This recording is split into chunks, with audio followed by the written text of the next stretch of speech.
పుట్టగానే ఏదో తన బాధ్యత తీరిపోయిందంటూ మా నాన్నగారి చేతిలో పెట్టి వెళ్ళిపోయింది మా అమ్మ. ఇంకా అప్పటి నుంచి నేను హాస్టల్లోనే ఉండేదాన్ని. పండగలకి పని ఉంటే తప్ప నేను ఊరొచ్చేదాన్ని కాను.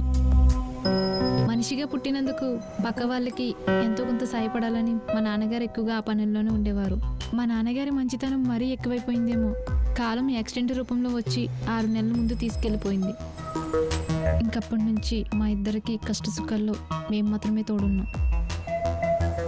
మన లైఫ్లో మనకు విలువైన వాళ్ళు దూరం అవుతున్నారంటే ఇంకెవరో లైఫ్లో వాళ్ళకు విలువైన వాళ్ళగా మనం దగ్గరగా వెళ్తున్నట్టు. చాలాసార్లు ఈ ప్లేస్కి వచ్చాను కానీ ఈసారి కొంచెం కొత్తగా అనిపిస్తుంది.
చూడాలని ఉందన్న, వినాలని కాదు. అయినా రోజంతా నీతోనేగా ఉన్నా. ఇంకా కంప్లీట్ అవడానికి 3 hours ఉంది కదా. ఐ మీన్ డే అంతా నీతోనేగా ఉన్నానని. నేను అదే అంటున్నా. నైట్ ఇప్పుడు కలిస్తే డే కంప్లీట్ చేయొచ్చు కదా. అయినా ఇంత సడన్గా ఎందుకు అలా అనిపించింది?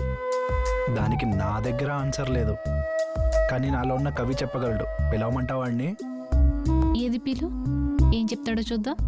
కానీ ఆడొచ్చి చెప్పిన తర్వాత నువ్వు కంపల్సరీ రావాలి. అది నీలో ఉన్న కవిని బట్టి డిపెండ్ అయి ఉంటుంది.